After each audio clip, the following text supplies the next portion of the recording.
ಲೇಸು ವಿಜಯಂಗೈ ನೀವು ಎನ್ನಾಸರಾಗ್ನಿಯನೇಕೆ ಕೆಣಕುವಿರಿ ಆಸುರವಿದೇಕೆಂದೊಡನೆ ಸೈರಿಸುವುದು ಪಗದಿಯ ಈಸು ನುಡಿವರೆ ಮಾವ ಈಸು ನುಡಿವರೆ ಮಾವ ಎನುತ ಮಹಿಷ ಕಂಬನಿ ತುಂಬಿ ನನಗಿನ ಬೀಸರಕ್ಕೆ ಪಿಸು ಸುಯ್ದು ದೊಪ್ಪನೆ ಕೆಡೆದ ನವನಿಯಲೇ. ಬಾವಾ ಆಗ್ಬಹುದು, ನನ್ನ ಹಣೆ ಬರಾನ ಅನುಭವಿಸ್ತೇನೆ, ನೀವು ನಿಮ್ಮ ಪಾಡಿಗೆ ಹೋಗ್ಬಹುದು. ಯಾತಕ್ಕೆ ಬಂದ್ರಿ ನೀವು? ನನ್ನ ಹೊಟ್ಟೆ ಸಂಕಟ ನನಗೆ ಗೊತ್ತು, ನಾನು ಅನುಭವಿಸಿಯೇ ತೀರ್ಬೇಕು. ನೀವು ಪಾಂಡವರು ಒಳ್ಳೆಯವರು, ನೀವು ಒಳ್ಳೆಯವರು, ನಿಮ್ಮ ಪಾಡಿಗೆ ನೀವು ಹೋಗಿ. ನನ್ನ ಹಣೆ ಬರ ಪಾಂಡವರನ್ನ ಗೆಲ್ಲೋದಕ್ಕೆ ಸಾಧ್ಯ ಇಲ್ಲ, ಈ ಸಂಕಟ ಸಹಿಸೋಕ್ಕಾಗಲ್ಲ. ವನ್ನಿಮೇವ ಪ್ರವೇಕ್ಷ್ಯಾಮಿ ಭಕ್ಷಯಿಷ್ಯಾಮಿ ವಾ ವಿಷಂ. ನಾನು ಖಂಡಿತ ಬದುಕೋದಿಲ್ಲ, ನಾ ಸತ್ತೋಗ್ತೀನಿ. ಸತ್ತೋಗೋದಕ್ಕೆ ಮಾರ್ಗ ಇಲ್ಲ ಬೆಂಕಿಗೆ ಬೀಳ್ತೇನೆ, ಇಲ್ಲ ವಿಷವನ್ನು ಕುಡಿಯುತ್ತೇನೆ. ಅಪೋವಾಗ್ಭಿ ಪ್ರವೇಕ್ಷ್ಯಾಮಿ, ನೀರಿಗೆ ಮಡುವಿಗೆ ಬಿದ್ದು ಪ್ರಾಣ ಕಳ್ಕೊಳ್ತೇನೆ. ನಹಿಷಕ್ಷ್ಯಾಮಿ ಜೀವಿತು, ಬದುಕೋದಕ್ಕೆ ಸಾಧ್ಯವೇ ಇಲ್ಲ, ಅಷ್ಟು ಸಂಕಟ ಹೊಟ್ಟೆಲಿ ಉರಿತಾ ಇದೆ. ಮಾವ ನಿನಗೇನು ಗೊತ್ತಪ್ಪ ನನ್ನ ಸಂಕಟ ಅಂತ ಹೇಳಿ ಕಣ್ಣಲ್ಲಿ ನೀರು ಸುರಿತಾ ಇದೆಯಂತೆ. ಏನ್ ನಿಲ್ಲೋದಕ್ಕಾಗಲಿಲ್ಲ, ಮಂಚದ ಮೇಲೆ ಇದ್ದವನು ಹಾಗೆ ನೆಲದ ಮೇಲೆ ದಪ್ಪನು ಬಿದ್ದೇ ಬಿಟ್ಟ ದುರ್ಯೋಧನ. ಎತ್ತಿದನು ಕಣ್ಣವೆಯ ಕಿರುವದಿ ಮುತ್ತುಗಳ ಕೇವಣಿಯ ಶಕುನಿ ನೃಪೋತ್ತಮನೆ ಬಾ ಕಂದಬಾ ಎಂದಪ್ಪಿ ಕೌರವನ ಕಿತ್ತು ಬಿಸುಡುವೆನ ಹಿತರನು ಕಿತ್ತು ಬಿಸುಡುವೆನ ಹಿತರನು ನಿನಗಿತ್ತೆನಿಂದ್ರ ಪ್ರಸ್ಥಪುರವನು ಹೆತ್ತ ತಾಯಿ ಗಾಂಧಾರಿ ಸಂತೋಷಿಸನಿ ಬಳಿಕೆಂದ. ಬಿದ್ದಿರ್ತಕ್ಕಂಥ ದುರ್ಯೋಧನನ್ನ ಶಕುನಿ ಹಾಗೆ ಮೇಲಕ್ಕೆ ಎಬ್ಬಿಸಿಬಿಟ್ಟು ಕೂರಿಸಿಬಿಟ್ಟು ಹೇಳ್ತಾ ಇದ್ದಾನೆ, ನೃಪೋತ್ತಮನೇ ಬಾ, ರಾಜಾಧಿರಾಜ ಬಾಪ್ಪ, ನನ್ನ ಕಂದ ಬಾರೋ, ನನ್ನ ದುರ್ಯೋಧನ ಬಾರೋ. ಯಾಕಪ್ಪ ಅಳ್ತೀಯ? ಕಿತ್ತು ಬಿಸುಡುವೆನು ಅಹಿತರನು, ಸಮಸ್ತ ಶತ್ರುಗಳನ್ನು ಕೂಡ ನಾಶ ಮಾಡ್ತೇನೆ. ನಿನಗೆ ಆ ಇಂದ್ರಪ್ರಸ್ಥ ಪಟ್ಟಣದ ಆ ವೈಭವವನ್ನ ನಿನಗೆ ಕೊಡ್ತೇನೆ. ಇಂದ್ರಪ್ರಸ್ಥದಲ್ಲಿ ನೀನು ರಾಜನಾಗಿ ಇರಬಹುದು, ನಿನ್ನ ತಾಯಿ ನಮ್ಮ ಅಕ್ಕ ಗಾಂಧಾರಿ ದೇವಿ ಸಂತೋಷ ಪಡ್ಲಿ. ಮಾವ ಕೇಳ್ ಅತಿ ಬಲರು ಫಲುಗುಣ ಪಾವಮಾನಿಗಳು, ಅತಿ ಬಲರು ಫಲುಗುಣ ಪಾವಮಾನಿಗಳು. ಐವರಿಗೆ ತಾ ಜೀವ ಸಖ ಗೋವಿಂದನು ಅನಿಬರ ಗೆಲವು ಗೋಚರವೇ ಮಾವ. ಸಾವುದಲ್ಲದೆ ತನಗೆ ಬೇರಿನ್ನಾವ ಪರಿಯಲಿ ಸಮತೆ ಸೇರದು ಮಾವ. ಸಾವುದಲ್ಲದೆ ತನಗೆ ಬೇರಿನ್ನಾವ ಪರಿಯಲಿ ಸಮತೆ ಸೇರದು. ಜೀವಿತಂ ವ್ಯವನು ಅಮರನಿ ಕರದೊರಳಸಿಕೊಳ್ಳಿ, ಎನ್ನ ಜೀವಿತಂ ವ್ಯವನು ಅಮರನಿ ಕರದೊರಳಸಿಕೊಳ್ಳೆಂದ. ಮಾವ ಸುಮ್ಮನೆ ಯಾಕೆ ಹೇಳ್ತಾ ಇದ್ದೀಯ? ಭೀಮಾರ್ಜುನರನ್ನ ಗೆಲ್ಲೋದಕ್ಕೆ ಸಾಧ್ಯವೇ ಇಲ್ಲ, ಅವರು ಬಹಳ ಬಲಿಷ್ಠರಾಗಿದ್ದಾರೆ. ಇದರ ಮೇಲೆ ಅವರ ಪ್ರಾಣ ಸ್ನೇಹಿತ ಆ ಗೋವಿಂದ ಅವರಿಗೆ ತೊಂದರೆ ಆಗದಂತೆಯೇ ನೋಡ್ಕೊಳ್ತಾನೆ, ಅವರಿಗೆ ಗೆಲುವು ಉಂಟಾಗೋ ಹಾಗೆ ನೋಡ್ಕೊಳ್ತಾನೆ. ಆದ್ರಿಂದ ನಾನು ಸಿದ್ಧಾಂತ ಮಾಡಿದ್ದೇನೆ, ಈ ಸಂಕಟದಲ್ಲೇ ನಾನು ಬದುಕೋದಕ್ಕೂ ಸಾಧ್ಯವಿಲ್ಲ. ನೀ ಹೇಳಿದ ಹಾಗೆ ಅವರ ಸಾಮ್ರಾಜ್ಯ ನನಗೆ ಕೊಡಿಸೋದಕ್ಕೆ ನಿನ್ನಿಂದ ಸಾಧ್ಯವೂ ಇಲ್ಲ. ಈ ಸಂಕಟ ಅನುಭವಿಸಲಾರೆ, ಸತ್ತು ಹೋಗ್ತೇನೆ, ಸ್ವರ್ಗಕ್ಕೆ ಹೋಗ್ತೇನೆ. ಇನ್ನು ನನ್ನ ಲೆಕ್ಕ ಸ್ವರ್ಗಕ್ಕೆ. ನೀವು ಸ್ವರ್ಗದಲ್ಲಿ ನಾನು ನೋಡ್ಕೋಬೇಕು, ಖಂಡಿತ ಇನ್ನು ಬೇರೆ ಗತಿಯೇ ಇಲ್ಲ, ಸಾಯೋದೇ ಸರಿ ಅಂತನ್ನೋಣ. ಆಗ ಶಕುನಿ ಹೇಳ್ತಾ ಇದ್ದಾನೆ, ಯಾಕೋ ದುರ್ಯೋಧನ ನೀ ಯಾಕೋ ಸಾಯ್ಬೇಕು? ಗೆಲುವೆ ನಾನಂಜದಿರೋ ಗೆಲುವೆ ನಾನೀ ತಿಳಿಯದಿರು ಪಾಂಡವರ ಬಲವನಾನರಿವೆ ನೃಪನಕ್ಕಳದ ಧರ್ಮಜ್ಞನು ವಿಶೇಷತ್ಯೂತಲೋನುಪನು ಗೆಲುವ ಮೋಡಿಯ ನರಿಯನು ಧರ್ಮಜನು ಗೆಲುವ ಮೋಡಿಯ ನರಿಯನು ಆತನ ನೆಲೆಯ ಬಲ್ಲೆನು ಜೂಜುಗಾರರ ಕುಲ ಶಿರೋಮಣಿ ತಾನೆ ಎಂದನು ಶಕುನಿ ಕೌರವಗೆ. ದುರ್ಯೋಧನ, ನೀನು ಹೆದರಬೇಡ, ನಾನು ಗೆಲ್ತೇನೆ. ಹೇಗೆ ಗೆಲ್ತೇನೆ ಗೊತ್ತು ನಂಗೆ. ಪಾಂಡವರ ಶಕ್ತಿ ಗೊತ್ತು. ಶಕ್ತಿಯಿಂದ ಪಾಂಡವರನ್ನ ಗೆಲ್ಲೋದಕ್ಕೆ ಸಾಧ್ಯ ಇಲ್ಲ. ಎಲ್ಲಿ ಶಕ್ತಿ ನಡೆಯೋದಿಲ್ವೋ ಅಲ್ಲಿ ಯುಕ್ತಿಯನ್ನು ಉಪಯೋಗಿಸಬೇಕು. ನಂಗೆ ಗೊತ್ತು, ಧರ್ಮರಾಜ ಬಹಳ ಧರ್ಮಿಷ್ಠ. ಅವನಿಗೆ ಈ ಜೂಜಿನಲ್ಲಿ ಚಟ ಜಾಸ್ತಿ. ಆದ್ರೆ ಗೆಲ್ಲೋಕ್ ಬರೋಲ್ಲ. ಜೂಜಿಗೆ ಕರೆದ್ರೆ ಅವನು ಬರೋದಿಲ್ಲ ಅನ್ನೋಲ್ಲ. ಬರೋದಿಲ್ಲ ಅಂತ ಅಂದ್ಬಿಡ್ಬೋದಲ್ಲ, ಬರೋದಿಲ್ಲ ಅನ್ನೋಲ್ಲ. ಜೂಜಿಗೆ ಯುದ್ಧಕ್ಕೆ ಕರೆದ್ರೆ ನಾನು ಹೋಗೇ ತೀರ್ತೀನಿ ಅಂತ ಬೇರೆ ಆಡೋಕ್ ಬರೋಲ್ಲ. ನಾನು ಜೂಜುಗಾರರ ಶಿರೋಮಣಿ, ನಾನು ಸಾಮಾನ್ಯನಲ್ಲ. ಆ ಜೂಜಿನ ಆ ಕೈ ಸೆಳಕ ನನಗೆ ಸಂಪೂರ್ಣವಾಗಿ ಗೊತ್ತು. ಧರ್ಮರಾಜ್ ನಿಂಗೆ ಗೊತ್ತಿಲ್ಲ ಅಂತ ಹೇಳಿ ದಾಳ ಹಾಕೇ ತೋರಿಸ್ತಾನೆ. ನಿಂಗೇನ್ ಬೇಕಯ್ಯ, ಈಗೇನ್ ಬೇಕು ಕರ ಹೇಳು, ಅದನ್ನೇ ಬಿಡಿಸ್ತೇನೆ ಅಂತಾನೆ. ಆ ಕೈ ಚಳಕ ಅದೊಂದು ವಿದ್ಯೆ ಕಲ್ತ್ಕೊಂಡಿದ್ದಾನೆ. ಕೆಲವರು ಮಾಡ್ತಾರೆ ನೋಡಿ, ಈ ರಾಣಿ ಸಾಲು ಅಂತ ಒಂದು ರಾಣಿ 2 ಇಸ್ಪಿಟಿಯಲ್ಲೇ ತೋರಿಸ್ತಾರೆ, ನಮ್ಗೆ ತೋರಿಸ್ತಾರೆ. ನೋಡಿ, ರಾಣಿಗೆ ದುಡ್ಡು ಕಟ್ಟಿ, ನೀವು ದುಡ್ಡು ಕಟ್ಟಿ ಅದು ರಾಣಿ ಆದ್ರೆ ನಿಮ್ಗೆ ಅಂತ ನಾವು ನೋಡ್ತಾನೆ ಇರ್ತೀವಿ. ಹಿಂಗೆ ಹಾಕ್ಬಿಡ್ತಾನೆ. ನಾವು ಇಟ್ಟಿದ್ದು ರಾಣಿ ಅಲ್ಲ, ಆ ಕೈ ಚಳಕ. ಹಾಗೆ ನನ್ನ ಕೈ ಚಳಕಪ್ಪ ದಾಳದಲ್ಲಿ ಆ ಜೂಜಿನ ಕುಲ ಶಿರೋಮಣಿ ಅಂತೆ. ಬರೀ ಶಿರೋಮಣಿ ಅಲ್ಲ, ಜೂಜುಗಾರರ ಕುಲಕ್ಕೇನೆ ನಾನು ಶಿರೋಮಣಿ. ನೀನೇನು ಯೋಚನೆ ಮಾಡಬೇಡ ಅನ್ನೋಣ. ದುರ್ಯೋಧನಿಗೂ ನಂಬಿಕೆ ಆಯ್ತು. ಮಾವ, ಒಟ್ಟಿನ ಮೇಲೆ ಒಂದೇ ಮಾತು ನಾನು ಹೇಳೋದು, ಎನ್ನ ಬಹುಮಾನವಮಾನವು ನಿನ್ನ ದಯಿಸಲೇ ಮಾವ.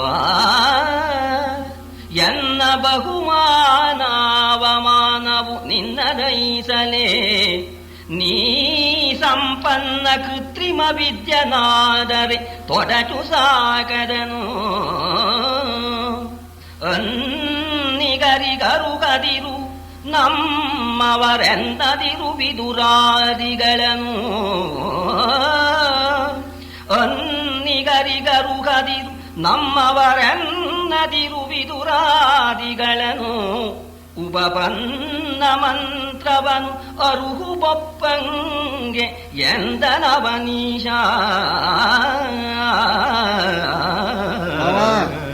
ಮಾವ ಅಳಿಯ ಅನ್ನುವಂಥ ಬಾಂಧವ್ಯ.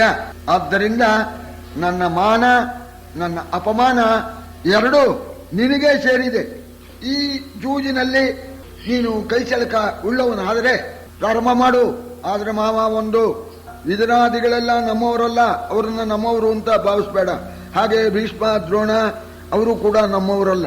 ನಾವು ಮಾಡ್ತಕ್ಕಂಥ ಈ ಗುಟ್ಟು ಅವ್ರಿಗೆ ಗೊತ್ತಾಗಬಾರ್ದು. ನಮ್ಮ ಅಪ್ಪನಿಗೆ ಹೋಗಿ ನೀನು ಹೇಳು, ಅಷ್ಟು ಕೈಚಳಕ ಇದ್ದ ಮೇಲೆ ಶುರು ಮಾಡಿ ಅಂತ ಹೇಳೋಣ. ನೀನರುಹೋ ಎಲೆ ಸುಯೋಧನ, ನೀನೇ ಅರುಹು ನಿಮ್ಮಯ್ಯ ಮನಗೊಟ್ಟು ಆ ನರೇಂದ್ರನ ಕರೆಸಿಕೊಟ್ಟರೆ ಮನನಿಧಿಯೇ ಸಕಲ ಧರೆಯನು ಸೇರಿಸುವೆ ನಿನಗೆ. ನೀನೆ ಹೋಗಿಯೇ ನಿನ್ನ ಕಡುದು ಮಾನವನು ಬೊಪ್ಪಂಗೆ ನುಡಿದರೆ, ನೀನೆ ಹೋಗಿಯೇ ಎನ್ನ ಕಡುದು ಮಾನವನು ಬೊಪ್ಪಂಗೆ ನುಡಿದರೆ ತಾನೆ ಕರೆಸುವನು ಅರುಹುವೆನು ಜನಕಂಗೆ ನಿಜ ಮತವ. ಶಕುನಿ ಹೇಳ್ತಾನೆ, ದುರ್ಯೋಧನ ನೀನು ಇಷ್ಟು ಮಾಡು, ಅವ್ರು ಇಲ್ಲಿ ಬರಬೇಕು. ನಾವು ಅವರ ಸಾಮ್ರಾಜ್ಯ ಕಿತ್ಕೋಬೇಕಾದ್ರೆ ಜೂಜಾಡೋದಕ್ಕೆ ಪಾಂಡವರು ಇಲ್ಲಿ ಬರಬೇಕು. ಅವರು ನಾವು ಕರೆದ್ರೆ ಬರೋಲ್ಲ. ನಿಮ್ಮ ಅಪ್ಪನಿಗೆ ಹೋಗಿಬಿಟ್ಟು ಈ ಮೆಲ್ಲಗೆ ಈ ವಿಚಾರ ಹೇಳಿ ಆ ಧರ್ಮರಾಜಾದಿಗಳನ್ನ ಇಲ್ಲಿಗೆ ಬರ್ಮಾಡು, ಮುಂದಿನ ನಾನು ನೋಡ್ಕೊಳ್ತೇನೆ ಅಂತಂದ ಶಕುನಿ. ಸರಿ, ಆಗ ಅವರಿಬ್ಬರಲ್ಲೇನೆ ಮಾತು. ಇನ್ನೂ ಬಲ ಆಗ್ಬೇಕಾದ್ರೆ ಮಾವ ನೀನೇ ಹೋಗಿ ಧರ್ಮರಾಜನ್ ಕರೆಸು ಅಂತ ಹೇಳ್ಬೇಡ. ನೀನು ಹೋಗ್ಬಿಟ್ಟು ನನ್ನ ಈ ದುಃಖಾದಿಗಳನ್ನೆಲ್ಲ ಅಪ್ಪನಿಗೆ ಹೇಳು. ಯಾಕೋ ನಿಮ್ಮ ಮಗ ಸರಿಯಾಗಿ ಊಟ ಮಾಡೋಲ್ಲ, ಆರೋಗ್ಯ ಸರಿ ಇಲ್ಲ, ಅಳ್ತಾ ಇದ್ದಾನೆ, ಬೆಪ್ಪಾಗ್ಬಿಟ್ಟಿದ್ದಾನೆ, ಭಾವ ನೋಡಿದೀಯಾ ನೀನು ಅಂತ ನೀನನ್ನು. ಆವಾಗ ನಮ್ಮ ಅಪ್ಪ ಏನಾಗಿದೆ ಅಂತ ಹೇಳಿ ಕರೆಸ್ತಾನೆ. ಆಮೇಲೆ ಹೇಳ್ತೇನೆ ಅಂತ. ಈ ಮುಂಚೆ ನನ್ನ ಸ್ಥಿತಿಯನ್ನ ಅಪ್ಪನಿಗೆ ಹೇಳು, ಅಪ್ಪ ನನ್ನನ್ನು ಕರೆಸ್ಲಿ, ಆಮೇಲೆ ಹೋಗಿ ನಾನು ಬೂಟಾಟಿಕೆಯಿಂದ ಎಲ್ಲ ಹೇಳ್ತೇನೆ ಅಂತ ಅನ್ನೋಣ. ಒಳ್ಳೆ ಪ್ಲಾನ್ ಹಾಕಿದೆ ಅಂತ ಮಾವಾಳಿಯ, ಒಳ್ಳೆ ಪ್ಲಾನು. ಹೌದು, ಹಾಗೇ ಆಗ್ಬೇಕದು. ಆ ರೀತಿ ಆದ್ರೆ ಅದು ಚೆನ್ನಾಗಿರುತ್ತೆ ಅಂತ ಹೇಳಿ ಶಕುನಿ ಅಲ್ಲಿಂದ ಧೃತರಾಷ್ಟ್ರನ ಅರಮನೆಗೆ ಬಂದ. ಅಕುದು ಬಳಿಕೆ ನೆನುತ ಬಂದನು ಕುಹಕಮತಿ ಧೃತರಾಷ್ಟ್ರನರಮನೆಗೆ.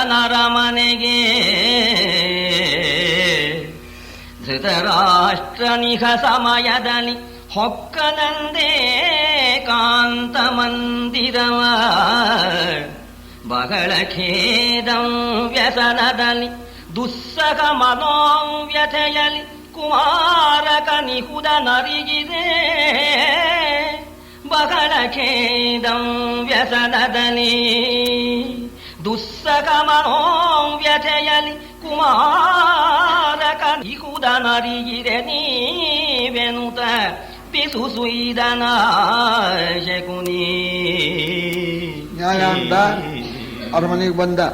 ಧೃತರಾಷ್ಟ್ರ ಒಬ್ಬನೇ ಇರೋ ಸಮಯ ನೋಡ್ಕೊಂಡೇ ಬಂದ ಅವನು. ಬುದ್ಧಿವಂತ. ಧೃತರಾಷ್ಟ್ರ ಒಬ್ಬನೇ ಕೂತಿದ್ದ. ಅಲ್ಲಿಗೆ ಬಂದ.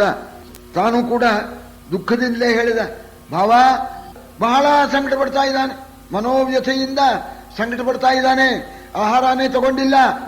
ಭಾವ ಮಗನ್ ವಿಚಾರಿಸಿದೀರಾ ನಿಮ್ ಹಿರೇ ಮಗನ್ನ ಅಂತ ಇವನು ಸಂಕಟದಿಂದ ಅನ್ನೋಣ. ಆ ದುರ್ಯೋಧನ ಅಂದ್ರೆ ಜ್ಯೇಷ್ಠ ಪುತ್ರ, ಅವನ ಮೇಲೆ ಬಹಳ ಪ್ರೇಮ.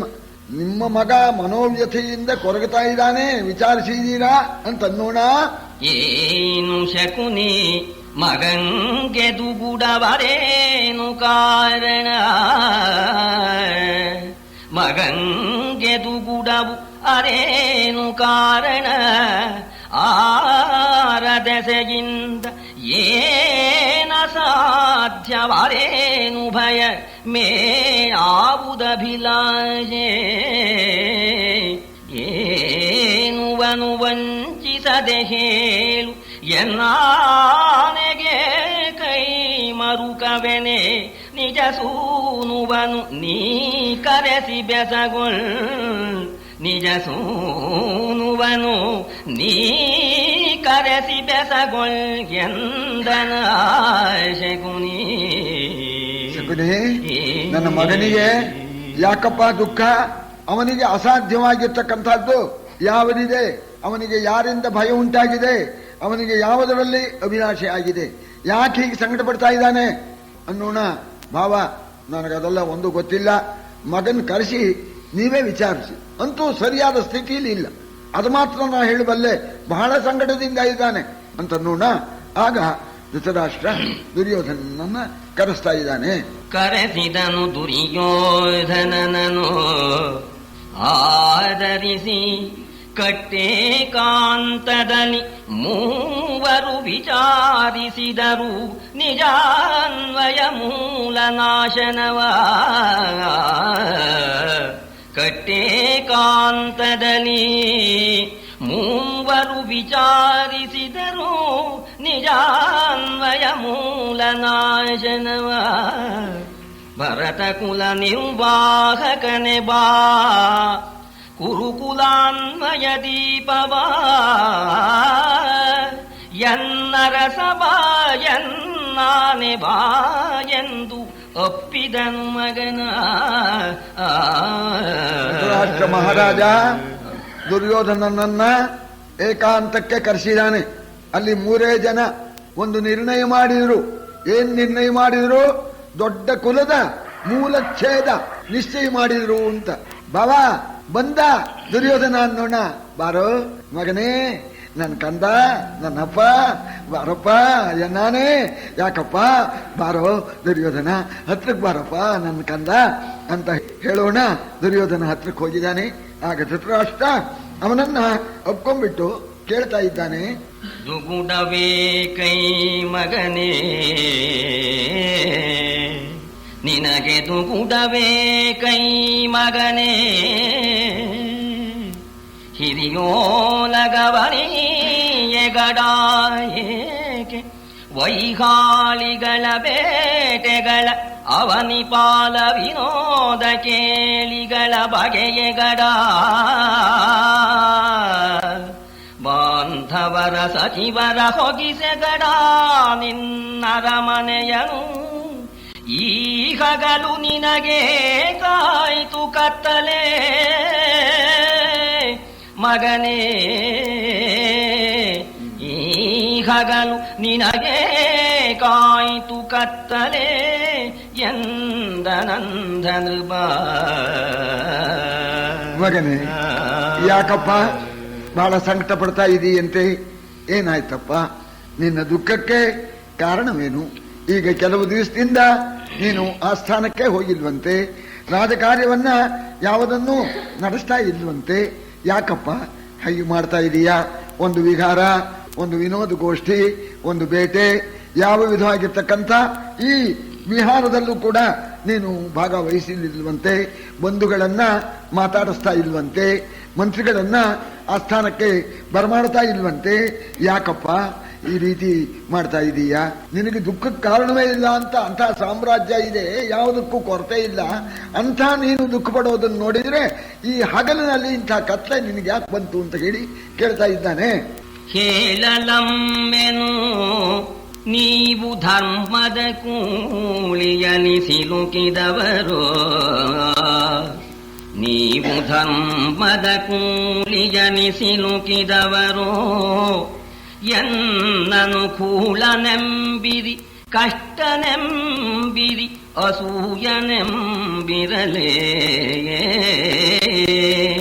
ಸಾಲಭಂಜಿಕೆಯಾಯಿತು ತನ್ನಯ ಬಾಲಿಕೆಯ ಬೇಳಂಬವು,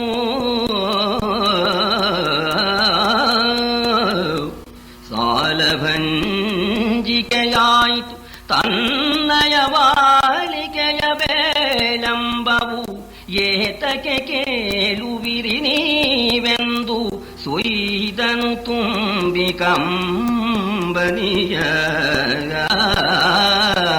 ಬುದ್ಧಿವಂತ ಅಪ್ಪನ್ನ ಹತೋಟಿಗೆ ತಗೊಳ್ಬೇಕು, ಹೇಗೆ ತಗೊಳ್ಬೇಕು ಅಂತ ಗೊತ್ತು. ಅಪ್ಪ, ನಾನು ಹೇಳೋ ಹಾಗಿಲ್ಲ, ನನ್ನ ಸಂಕಟ ನಾನೇ ಅನುಭವಿಸ್ಬೇಕು. ನೀವು ಆ ಧರ್ಮದ ಬುಟ್ಟಿಲಿ ಸಿಗಾಕೊಂಡ್ಬಿಟ್ಟಿದ್ದೀರಿ. ನಾ ಈಗ ಏನಾರು ಹೇಳಿದ್ರೆ ನನ್ನನ್ನು ನೀವು ಬೈತೀರಿ, ಎಗ್ಗ ಅಂತೀರಿ, ದಡ್ಡ ಅಂತೀರಿ, ನೀಚ ಅಂತೀರಿ, ದುಷ್ಟ ಅಂತೀರಿ.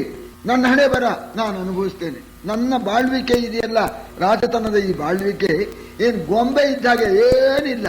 ಸರಿ, ನಾಶವಾಗ್ತಾ ಇದೆ, ನನ್ನ ಬಾಳಿಕೆಗೆ ತೊಂದರೆ ಬಂದಿದೆ, ನಿಮ್ಮ ಹತ್ರ ಹೇಳೋ ಹಾಗಿಲ್ಲ, ಇದು ಇನ್ಯಾರಿಗೂ ಹೇಳೋ ಹಾಗೂ ಇಲ್ಲ, ಇದು ಯಾರು ಬಿಡಿಸೋರು ಇಲ್ಲ, ನನ್ನ ಸಂಕಟ ನಾನೇ ಅನುಭವಿಸ್ಬೇಕು ಅಂತ ಹೇಳಿ ನಿಟ್ಟುಸಿರು ಬಿಟ್ಟ, ಕಣ್ಣೀರು ಸುರಿಸಿದ. ಇದೆಲ್ಲ ಕೃತಕ. ನಿಟ್ಟುಸಿರು ಬಿಡೋದು, ಕಣ್ಣೀರು ಸುರಿಸಿದ್ದಂತೆ ಅಪ್ಪ ಮರುಳಾಗಲಿ ಅಂತ. ಮುನಿ ಚರಿತ್ರರು ನೀವು ರಾಜಸತನದ ಮದದಲ್ಲಿ ಲೋಕಯಾತ್ರೆಯನನುಸರಿಸುವವರಾವು, ನೀವೇ ಭೋಗ ನಿಸ್ಪೃಹರು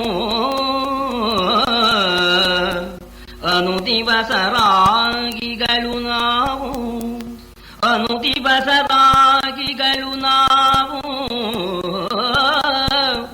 ಎಮ್ಮನುಮತವ ಪಾಲಿಸುವರಾರೆಂದೆನುತ ಸುಯ್ದನು ಮರುಗಿ ಬೈದನು ತನ್ನ ದುಷ್ಕೃತವ. ನೀವು ಋಷಿಗಳಂತೇನೆ ಸಾತ್ವಿಕವಾದ ಆಚರಣೆ ಉಳ್ಳವರು, ನಾವು ಸತ್ವಗುಣದವರಲ್ಲ, ನಾವು ರಾಜಸುಗುಣದವರು. ವೈಭವ, ಟಿವಿ ಇದೆಲ್ಲ ರಾಜಸುಗುಣದ್ದು. ನೀವು ವೈರಾಗ್ಯದವರು, ಯಾವುದೋ ಬೇಡ ಅಂತ ಎಲ್ಲ ಬಿಟ್ಟೋರು. ನೀವು, ನಾವು ಎಲ್ಲ ಕಟ್ಕೊಂಡವರು. ನಾವು ರಾಗಿಗಳು, ನೀವು ವಿರಾಗಿಗಳು. ಆದ್ರಿಂದ ಅಪ್ಪ, ನನ್ನ ಸಂಕಟನ ಬಿಡಿಸೋರು ಯಾರೂ ಇಲ್ಲ. ನನ್ನ ಹಣೆ ಬರ ಅಂತಹದ್ದು. ನಾ ಅಂತ ಪಾಪ ಮಾಡಿದ್ದೀನಿ, ಜೊತೆಲಿ ಅದನ್ನು ಸೇರಿಸಿದ ಅಂತ ಪಾಪ ಮಾಡಿದ್ದೀನಿ ಅಂತ ಹೇಳಿ ಕಣ್ಣೀರು ಸುರಿಸ್ತಾ ಇದ್ದಾನೆ.